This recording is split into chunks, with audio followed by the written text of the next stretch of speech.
In 1900, physics stood at a crossroads. Lord Kelvin, a giant of 19th century science, famously declared that physics was essentially complete. However, he added a caveat.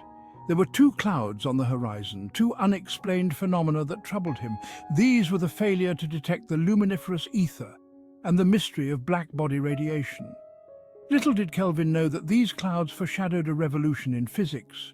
These weren't minor discrepancies. They were fundamental problems that shook the foundations of classical physics. The first cloud, the ether, was thought to be the medium through which light waves propagated. The second cloud, black body radiation, concerned the spectrum of light emitted by heated objects. These problems would not be solved by minor tweaks to existing theories. They required a complete paradigm shift, a radical departure from the established laws of physics. The revolution that followed Kelvin's observation would redefine our understanding of the universe. It would give birth to quantum mechanics, a theory that governs the behavior of matter and energy at the atomic and subatomic levels. This new physics would reveal a world stranger and more counterintuitive than anything imagined before. This essay will delve into these two clouds. The first of Kelvin's clouds, the ether, was rooted in the physics of waves. Waves like sound or water waves require a medium to travel. Sound needs air, water waves need water. Light, it was believed, needed the ether.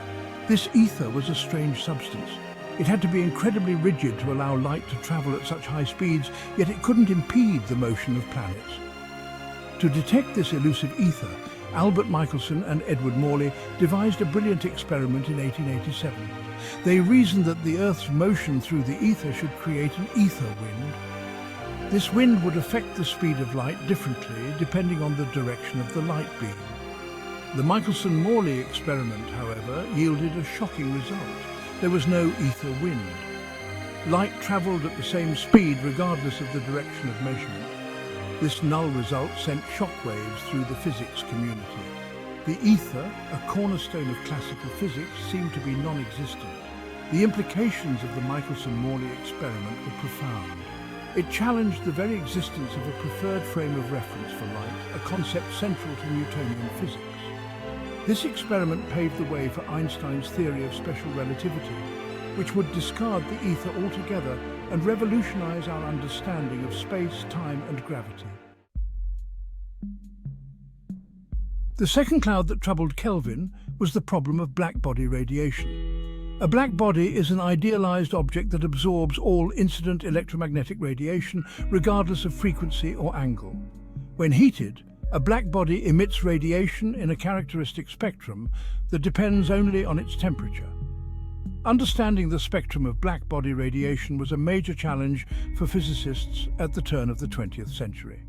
Classical physics predicted that the intensity of radiation emitted by a black body should increase infinitely as the frequency of the radiation increased. This prediction, known as the ultraviolet catastrophe, was clearly at odds with experimental observations. Real black bodies did not emit infinite amounts of high-frequency radiation. The discrepancy between theory and experiment was a serious problem. It implied a fundamental flaw in classical physics, particularly in the way it described the interaction of light and matter. The resolution of this problem would require a radical departure from classical ideas, leading to the birth of a new era in physics, the quantum era. The first attempt to explain the black body radiation spectrum came from Wilhelm Wien in 1896. Wien's displacement law successfully described the relationship between the temperature of a black body and the wavelength at which it emitted the most radiation. The hotter the object, the shorter the peak wavelength of its emitted radiation. While Wien's law accurately predicted the behavior of black body radiation at shorter wavelengths or higher frequencies, it failed miserably at longer wavelengths. At these lower frequencies, Wien's law predicted an intensity far lower than what was observed experimentally. This discrepancy became known as the infrared catastrophe. Wien's law, though a significant step forward, was clearly incomplete. It highlighted the limitations of classical physics in explaining the full spectrum of black body radiation.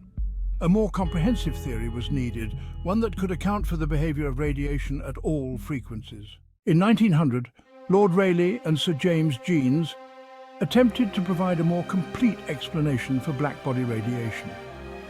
They based their approach on classical physics, assuming that the energy of electromagnetic radiation was continuous and could take on any value. Their resulting formula, known as the Rayleigh-Jeans law, accurately predicted the intensity of blackbody radiation at long wavelengths.